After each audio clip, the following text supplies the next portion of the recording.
আমরা গত 18 মাস অন্তর্বর্তীকালীন সরকারের সময় দেখেছি কিভাবে একটার পর একটা মাজার ভাঙা হয়েছে, বাউল গানের আসরে বাধা দেয়া হয়েছে, বাউল গান যারা করেন তাদেরকে ধরে নিয়ে হেনস্থা করা হয়েছে, জেলে দেয়া হয়েছে। আমরা এগুলো দেখেছি। আমি জানি না আর কোন রাজনীতিবিদ প্রতিবাদ করেছে কিনা, কিন্তু আমি বলতে পারি সংখ্যা ধরে ধরে আমি প্রতিটা মাজার ভাঙার প্রতিবাদ করেছি।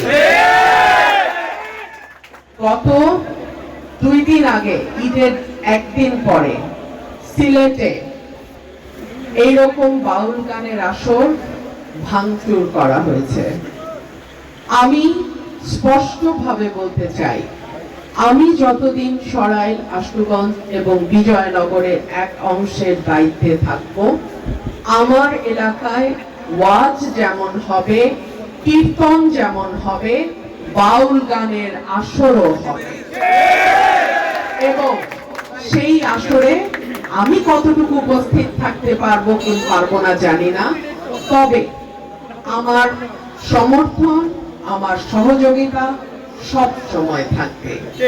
বাংলাদেশের কৃষ্টি, কালচার, সংস্কৃতি একে লালন পালন ধারণ করা এবং সামনের দিকে এগিয়ে নিয়ে যাওয়ার দায়িত্ব আমাদের।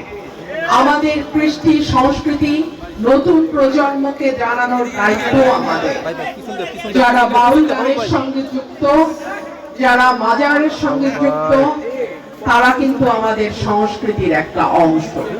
সুতরাং যার যার মত তার তার পথ, লাকুম দীনুকুম ওয়ালিয়া দীন। আমরা কেউ কারো মতের উপরে হস্তক্ষেপ করব না।